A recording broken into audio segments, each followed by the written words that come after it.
la matinale Tocsin. 7h30, 9h30, Clémence Oudiakova. Et bonjour à vous tous, merci d'être là, un jour férié, merci d'être avec nous aujourd'hui, émission exceptionnelle, vous savez que c'est la journée de l'Europe, alors c'est pas particulièrement un truc qu'on va fêter, mais c'est un truc qu'on va analyser ensemble tout à l'heure avec Guylain Benessa, Guillaume Bigot, auteur de On marche sur la tête, la France, l'Union Européenne et les mensonges aux éditions L'Artilleur, mais on va commencer tout de suite par démêler le vrai du faux et d'autres mensonges avec Renaud Bochart, tout de suite dans notre coup de marteau.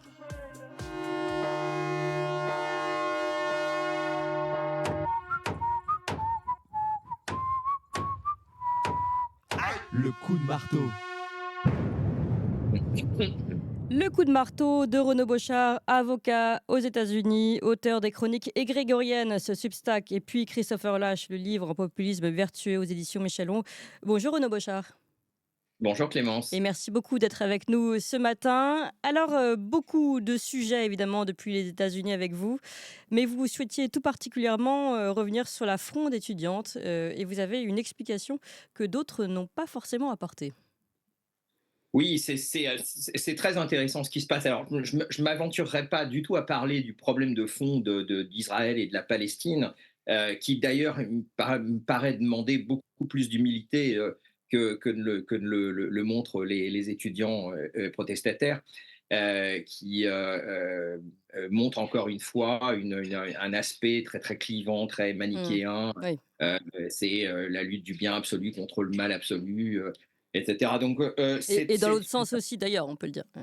et dans l'autre sens, dans les deux sens. C'est bien pour ça que je ne m'intéresserai pas au problème de fond, mais à ce que ça veut dire sur la scène américaine, et particulièrement dans cette année particulièrement trouble 2024, qui vraiment commence, fait plus que commencer maintenant, sur les chapeaux de roue, et prend un tour extrêmement dystopique. Ce que je voulais dire, c'est que d'abord, ces manifestations, en fait, elles sont un petit peu partout, avec un épicentre quand même à New York, notamment sur le campus de l'Université de Columbia, mais on a vu des manifestations à Yale, on a vu des manifestations sur le campus d'Austin au Texas. Il y en a à George Washington University, à quelques kilomètres d'où je me trouve. Donc c'est un mouvement national, c'est un mouvement qui n'est pas si spontané que ça, puisque derrière ça, on retrouve un certain nombre d'organisations qui sont puissamment financées, notamment les Students for Justice in Palestine. Derrière les Students for Justice in Palestine, on retrouve le American Muslim for Palestine. Et derrière, on retrouve une fondation qui s'appelle la Fondation Westpac, avec un autre groupe, en fait, Jewish Voice for Peace, qui est une sorte de groupuscule, en fait, d'étudiants juifs pro-palestiniens. Et c'est là que ça devient très, très intéressant. Si on retrouve Jewish Voice for Peace, c'est dans la même, en fait, fondation Westpac que les associés, que le Student for Justice in Palestine. Et derrière Jewish Voice for Peace, on retrouve des financements de Soros, Open Foundation, de Rockefeller. On retrouve des financements de la Kafan Foundation, Kafan, dont le fondateur, Kafan, était le premier employé d'Amazon. On retrouve des financements d'un certain nombre de milliardaires, dont Félix et Yoram Gelmar. On a aussi sur d'autres. Ce qui est intéressant, c'est que les lignes de financement, en fait, sur les différents campus, on retrouve toujours la même nébuleuse, en fait, de financement, parce que ça, quand je parlais de US Campaign for Palestinian Rights aussi, là c'est pareil. Là c'est plutôt à Yale, au Texas, et à Berkeley. Donc c'est encore une autre organisation qui avait reçu aussi $300,000 de Soros, $355,000 de Rockefeller. Tout ça est organisé par des anciens stagiaires de représentants démocrates à la Chambre des représentants. Donc vous avez quelque chose de très, très, très organisé. Ce qui fait que d'ailleurs, quand on a vu les photos des manifestations sur les campus, on voyait en fait des alignements de tentes, toutes de la même marque, qui est d'un magasin très, très, très en vogue qui s'appelle REI. Donc, c'est vraiment, ce ne sont pas des manifestations, des manifestations spontanées. Contrairement en même temps à des manifestations de masse je pense par exemple aux manifestations de 1968, ce sont des manifestations qui comportent un certain nombre uniquement une poignée d'étudiants sur les campus. Ce sont Mmh. à peu près des centaines d'étudiants. Ce ne sont pas des manifestations massives. On retrouve en même temps Des derrière, activistes, en fait. Oui. on trouve des activistes rémunérés en fait. Par Mmh. exemple, on a retrouvé dans les manifestations la présence de Lisa Fiffian, qui est une consultante en manifestation, en protestation, qu'on a retrouvée dans tous les mouvements en fait, qui se sont succédés depuis Occupy Wall Street. Euh, ce qui est aussi intéressant dans ces manifestations, c'est que vous avez les administrations des universités et des autorités locales comme le maire de New York ont réagi en faisant envoyer la police. Ce qui était complètement nouveau, ce qui tranche en fait avec toute la vague de l'ère de manifestation, de culture de protestation qui était né après l'échec de Occupy Wall Street, qu'on avait appelé en fait une culture de protestation collaborative. C'est l'excellent blogueur Oedipus qui en parle. Il dit qu'en fait, pendant cette ère, notamment, on l'a très très bien vu avec Black Lives Matter, les manifestants recherchaient en fait une alliance avec des autorités très haut placées dans l'administration des universités. Le plus souvent d'ailleurs pour purger en fait des segments de la structure de l'université situés au milieu. Donc Black Lives Matter était l'exemple type de cette culture collaborative de la protestation, où on a vu jusqu'à Nancy Pelosi, qui était à l'époque la chef de la présidente de la Chambre des représentants, s'agenouiller en public avec une écharpe ghanéenne en célébration en fait de Black Lives Matter, du mouvement Black Lives Matter. Donc on retrouve une culture plus agonistique avec les manifestations en fait contre l'intervention israélienne à Gaza. Mais on retrouve en fait une espèce de divorce en fait entre l'administration des universités et les protestataires, Mmh. qui s'identifient plus dans un mouvement international, mais qui demeure quand même financé par un certain nombre de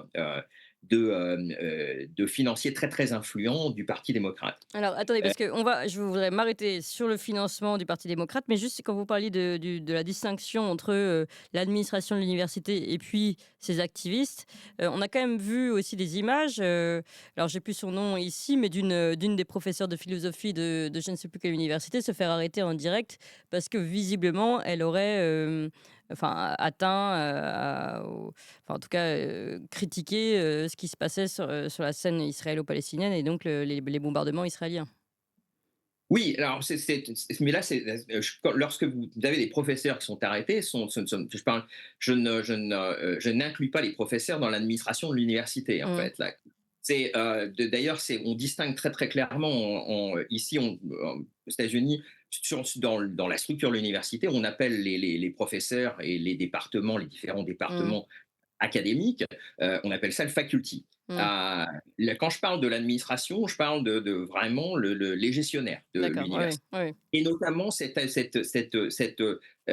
partie de la bureaucratie universitaire qui a grossi de façon démesurée depuis l'administration Obama, qui est toute l'administration called DEI, Diversity, Equity and Inclusion, Mmh.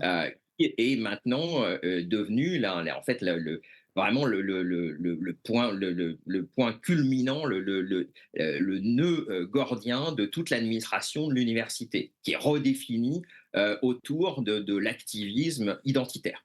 Donc c'est assez intéressant que maintenant on voit en fait les présidents d'université avoir recours à la police. Alors c'est un renversement d'alliance. Donc ça, Mm. c'est assez intéressant. Mais je pense que les étudiants protestataires sont devenus des idiots utiles pour quelque chose qui est beaucoup plus sinistre et beaucoup Alors, plus qu'est-ce qui se important. passe derrière? Vous allez nous dire, surtout qu'on a du mal à comprendre quand vous nous dites comme ça, derrière les activistes, donc a priori plutôt pro-palestiniens, il y a des associations telles que Soros et Rockefeller. On a l'impression comme d'une divergence d'intérêts géopolitiques. Et pas tant que ça, en fait, parce que ce que vous retrouvez, c'est, encore une fois, ces étudiants deviennent les idiots utiles pour quelque chose qui s'est manifesté, tout simplement, dans une nouvelle loi votée au Congrès. Il faut savoir que cette mouvance, en fait, Soros, etc., cette culture de la protestation collaborative qui Mm. existait entre Occupy Wall Street et maintenant, c'était vraiment la marque en fait je dirais de l'ère Obama. Je Mm. rappellerai que Obama était un activiste dont l'ascension a été financée par un grand nombre de milliardaires, dont précisément Soros. Donc, vous avez et derrière en fait cette culture de protestation collaborative, où Philippe Muret aurait appelé ça des mutins de panurge. Mm. Euh, tout était écrit dans Philippe Muret l'espèce euh, culture de la protestation en faveur du pouvoir. C'est une derrière Obama et les milliardaires qui le soutenaient, il y a la volonté en fait d'instituer un État oligarchique de surveillance. Et c'est là qu'on retrouve l'adoption de cette loi avec une majorité d'ailleurs très large, 321 contre, je crois, 60 députés qui ont adopté cette loi qui s'appelle IRA, International pour International Holocaust Remembrance Day. Euh, Cette loi redéfinit l'antisémitisme de façon très très vague, comme toutes ces nouvelles lois qui sont en train de passer. En gros, ce qui est très intéressant avec cette loi, c'est que c'est le premier délit d'opinion dans le droit fédéral américain. Parce que il n'existait pas l'équivalent de la loi Guesso aux États-Unis. Donc, cette loi est directement une espèce de transposition encore plus extrême de la loi Guesso, puisque toute critique en fait d'Israël et toute critique en fait du, du soutien de l'administration américaine à l'État d'Israël devient passible en fait de sanctions. Ce qui est très étonnant parce que dans la culture du free speech américain, c'est ce qu'on appelle une content restriction. Donc c'est par définition la définition a priori de contenus qui sont à proscrire. C'est complètement anticonstitutionnel. Oui. Ça ne peut pas. Mais c'est quand même Ça passé. et c'est passé. Enfin, ça a été voté à la Chambre des représentants, ce qui est encore une fois, ce qui témoigne du changement en fait de ce nouveau normal dont j'ai parlé plusieurs fois et de cette espèce de nouvelle source de légitimité dont on a du mal à comprendre la source, l'origine, puisque elle va contrairement, en fait, on est en train de déchirer complètement la culture constitutionnelle et notamment la culture constitutionnelle du free speech américain. Mm. Donc c'est pour ça que ce qui se passe sur les campus Voilà. rejoint un certain nombre d'autres choses dont on a parlé et c'est très intéressant que ce soit contemporain par exemple du vote le 20 avril devant la Chambre des représentants et de la confirmation par le Sénat quelques jours après, puis la promulgation par Biden le 24 avril, du National Security Act. National Security Act, c'est la loi qui accorde un paquet d'aides de 91 milliards de dollars à l'Ukraine, à l'Israël et à Taïwan, Oui. chose tout à fait étonnante, qui étend qui renouvelle en fait la loi FISA pour Foreign Intelligence Surveillance Act. Je rappellerai que la loi FISA, en fait, c'est ce qui permettait en fait au gouvernement américain d'espionner d'un certain nombre de personnalités, notamment à l'étranger, mais aussi aux États-Unis, sans avoir de mandat Oui. des autorités judiciaires. Il y a Tous eu les ce qu'on appelle utilisateurs des objets de communication américains comme Microsoft, Google, etc., peuvent être surveillés, donc nous-mêmes, hein, Gmail, vous utilisez Gmail ou Google, bon, surveillés par tout citoyen européen également, surveillés tranquillement par les Américains par cette loi FISA qui a été donc prolongée de 2 ans et d'ailleurs dont les capacités ont été également étendues. oui, parce que ce qui se passe, c'est que bon, non seulement elle est reconduite, donc encore une fois, la loi FISA, une sorte de juridiction FISA, mais qui est une cour, qui est une juridiction secrète, qui est au département de la justice, donc c'est vraiment une chambre d'enregistrement. Mais vous avez aussi une extension en fait des pouvoirs au sein de la loi FISA qui permet aux agences de renseignement de mobiliser par exemple, des installateurs qui permet de mobiliser des gens qui viennent installer l'Internet chez vous ou qui viennent installer un système d'alarme chez vous pour vous espionner. Et qui interdit à ces opérateurs de dire qu'ils ont reçu une requête de la part des agences de renseignement. S'ils le font, ils s'exposent à des poursuites pénales. Donc c'est Hmm. encore une fois une loi complètement dystopique. Oui. Euh, donc, vous avez dans le National Security Act, vous avez l'extension le renouvellement et l'extension de FISA, mais vous avez aussi la fameuse loi TikTok, Hmm. Protecting American Against Foreign Enemies Controlled Application Act, ce qui, on en a parlé il y a quelques semaines, TikTok est un prétexte. En fait, derrière cette loi, il y a la possibilité pour la Maison Blanche, en toute discrétion, d'ordonner en fait la vente forcée de capital d'un certain nombre d'entreprises qui seraient potentiellement contrôlées par des entités ennemies Hmm. de la nation américaine, avec une définition très trouble du contrôle, hein, qui permet en fait une énorme discrétion de la part de l'administration Biden. Hmm. Il suffit par exemple qu'il y ait un actionnaire très minoritaire qui soit à l'étranger pour pouvoir en fait pour pouvoir justifier du champ d'application, de l'entrée du champ d'application Oui. Donc là, je fais une parenthèse parce que pour que tout le monde comprenne bien, on est en train aux États-Unis donc d'avoir cette loi, on va l'appeler TikTok parce que c'est plus simple, qui permet de lutter contre les ingérences étrangères sur des grandes entreprises, notamment de communication, donc telles que TikTok, qui est la première visée ici avec ses capitaux chinois. Donc aux États-Unis, ils font ça au nom de la sécurité nationale. En Géorgie, en ce moment, un État passe une loi au nom également de la sécurité nationale pour lutter contre enfin, pour demander aux associations notamment de dire par qui elles sont financées. Cette loi aujourd'hui crée un mouvement de soutien européen, américain, etc. Enfin, un mouvement de contestation soutenu par les Européens et les Américains pour dire eh oui, c'est scandaleux, une telle loi, on dirait les heures sombres de la Russie, etc. etc. Alors qu'en fait, ici, là, vous vous rappelez bien que ce qui se passe aux États-Unis est bien pire. Donc voilà, faisons juste un petit pas de côté qui nous permet d'illustrer à quel point les mêmes lois passées d'un endroit et à l'autre ne sont pas vues de la même façon par nos mêmes médias. C'est complètement différent. Mais encore une fois, il y a un autre point qui me paraît très important là-dedans, c'est le fait que les républicains se sont complètement rangés Oui, c'est vrai. derrière Vous le le parti soulignez républicain, c'est déjà la dernière complètement fois. rangé derrière tout ça.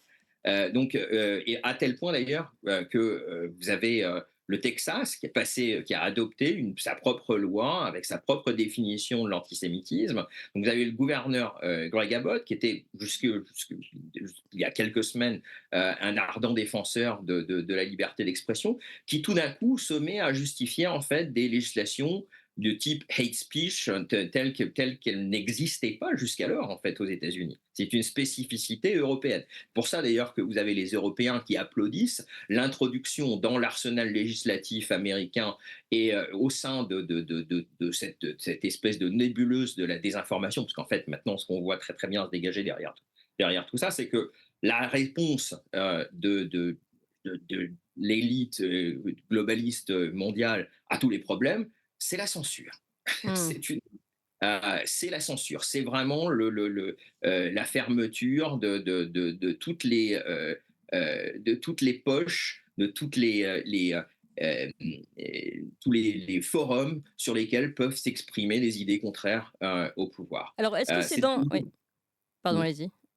Non, je vous écoute. Allez-y. Est-ce que c'est dans cette perspective-là, parce que pour revenir sur ce que vous annonciez, vous disiez finalement ces activistes, ces manifestations étudiantes sont les idiots utiles de personnes qui ont organisé finalement ces manifestations, ou en tout cas qui les financent, et qui tirent les ficelles, telles que les ONG de Soros et d'autres. Est-ce que c'est là finalement qu'on retrouve cette ficelle? Ici, est-ce que l'objectif... Enfin, quels étaient les objectifs alors, si c'est le cas de cette forme de manipulation des étudiants, quels étaient les objectifs de ces ONG? Est-ce que c'est celui de la censure? Est-ce que c'était l'objectif recherché? Ça me semble le fait que la loi Iran passe juste après, pendant ces manifestations étudiantes, qu'elle institue le premier délit d'opinion, la première loi de type hate speech aux États-Unis, me fait penser que derrière tout ça, quand on connaît en fait la fascination, quand on connaît l'attraction, la fascination du Parti démocrate post-Obama pour la censure, la lutte contre la désinformation, pour la multiplication des techniques de surveillance. Je rappelle que c'est quand même sous Obama en même temps qu'on a connu les révélations d'Edward Snowden. Que Edward Snowden demeure en Russie, que s'il revenait aux États-Unis, il irait finir ses jours dans un pénitencier supermax. Donc on retrouve vraiment, je pense, une espèce euh, de crackdown, de répression en fait ces étudiants protestataires. De plus en plus d'ailleurs, on voit que les étudiants protestataires deviennent en même temps de plus en plus ridicules, de plus en plus outranciers, on voit que ça va vraiment vraiment très très loin maintenant la culture woke de campus. Donc une espèce de répression tout d'un coup en fait de la culture woke, alors que c'était vraiment Oui.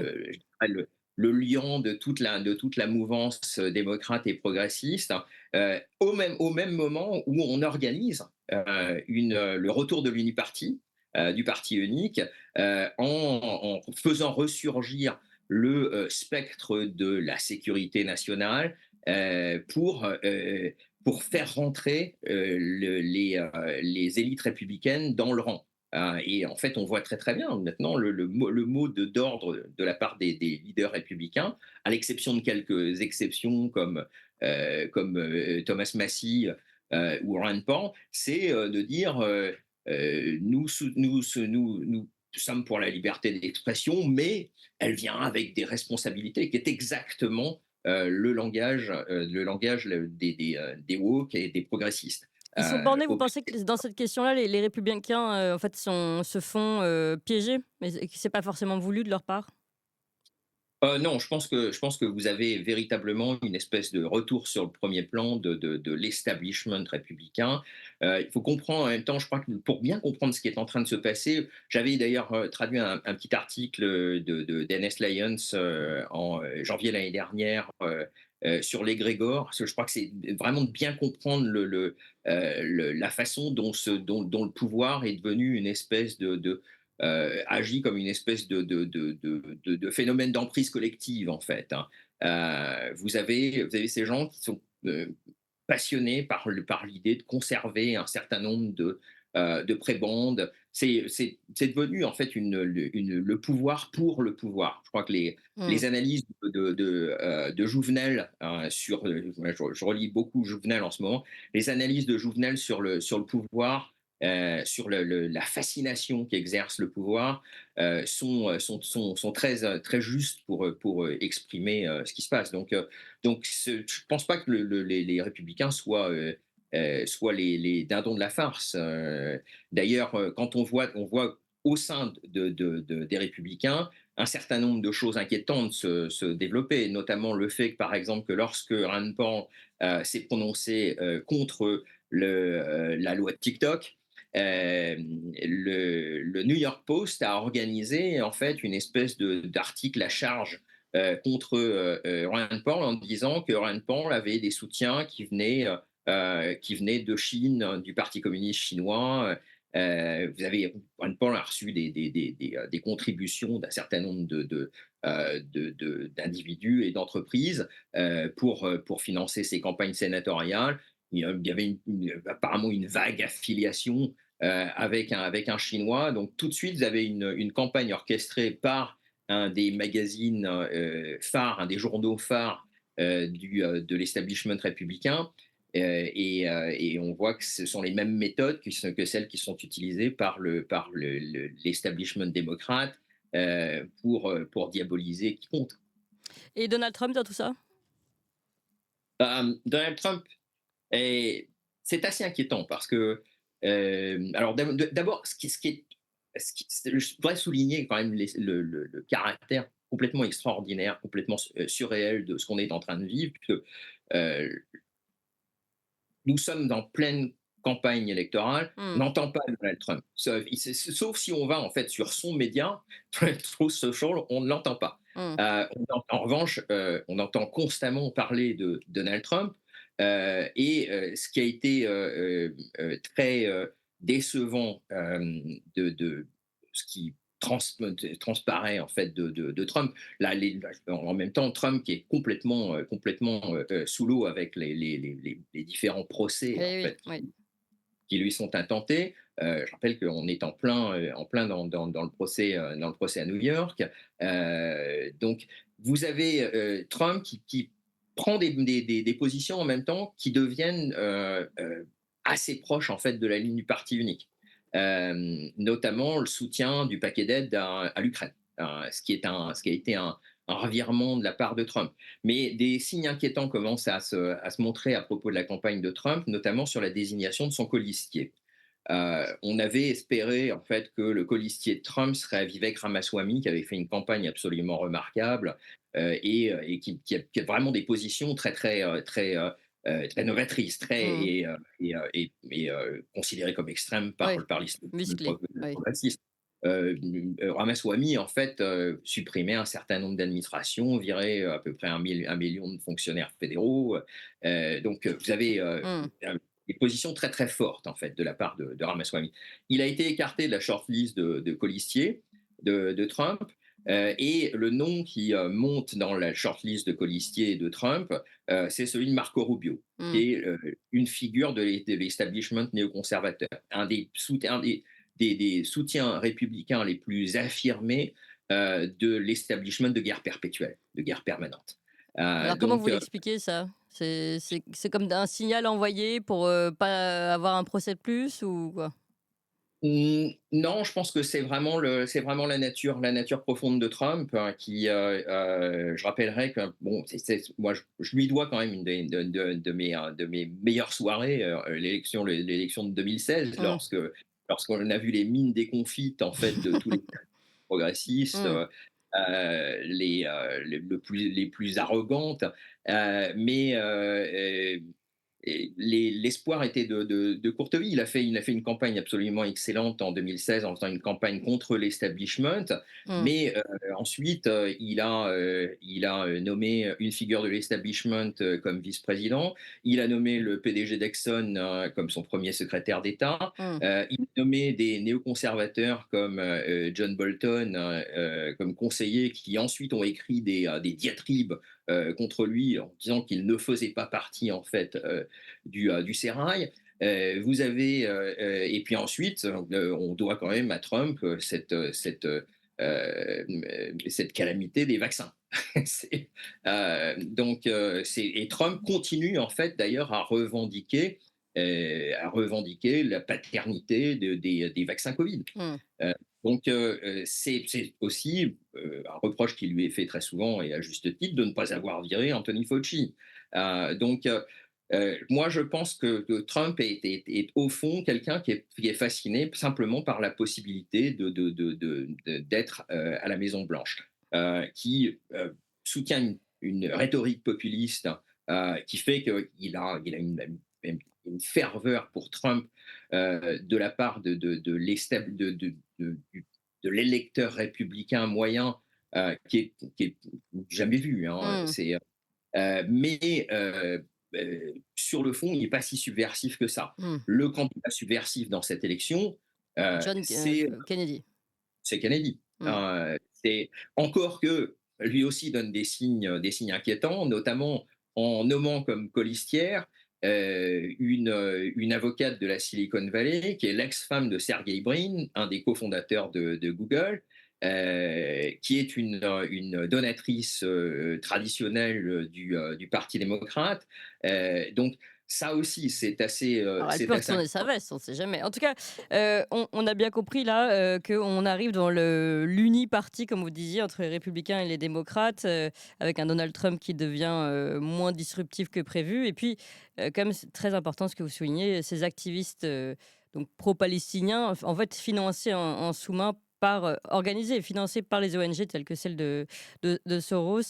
Et tout ça peut-être aussi pour finalement avoir une meilleure mainmise pour éviter, soi-disant, ces débordements sur la liberté d'expression à travers des formes de censure différentes, comme on l'a rappelé, la loi IRA, la loi FISA et toutes ces lois. Et pour conclure, je crois, Renaud Bochard, vous voulez vraiment dire vous parliez de temps troubles, dans des temps très, très compliqués. Nous sommes dans des temps très, très compliqués. Là, vraiment, on a l'impression, je l'ai dit plusieurs fois, que les lumières s'éteignent. On a l'impression de vivre dans un nouveau normal dystopique. On a l'impression quasiment qu'en fait, les élites globalistes reçoivent quasiment un ordre de marche. Cette semaine, Mm. vous allez mettre un terme à la liberté d'expression. La semaine prochaine, vous vous attaquerez à la liberté d'association et de réunion. Mm. Et puis, c'est en fait, et puis cet énorme développement d'une espèce d'appareil de surveillance de toute la population jusque dans la sphère la plus intime. J'ai souvent comparé, en fait, en chrétien, j'ai souvent comparé les temps dans lesquels nous vivons comme un assaut qui semble décisif des forces du mal. Et contre comment en fait nous prémunir contre ces forces du mal. Encore une fois, je l'ai dit, le soutien de la Constitution paraît de soutien je dirais des normes fondatrices de la modernité libérale me paraît être assez fragile. Il faut rechercher des modes de résistance différents de ceux qui sont ancrés dans les fondements de la modernité libérale. Mm. Euh, un de ces fondements, c'est d'essayer L'autonomie.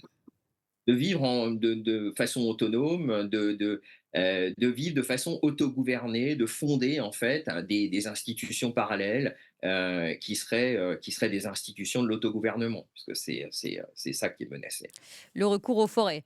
Merci beaucoup, en tout cas, Renaud Bochard. On a bien compris l'inquiétude et les quelques solutions. On pourra peut-être revenir pour une émission un peu plus lumineuse, d'ailleurs, sur ces solutions que vous-même, vous appliquez et on en reparlera sur l'échelle de la permaculture notamment, à votre niveau. Renaud Bochard, merci beaucoup. Je rappelle les chroniques grégoriennes, le Substack, et puis Christopher Lache, un populisme vertueux aux éditions Michelon. Merci pour cet éclairage.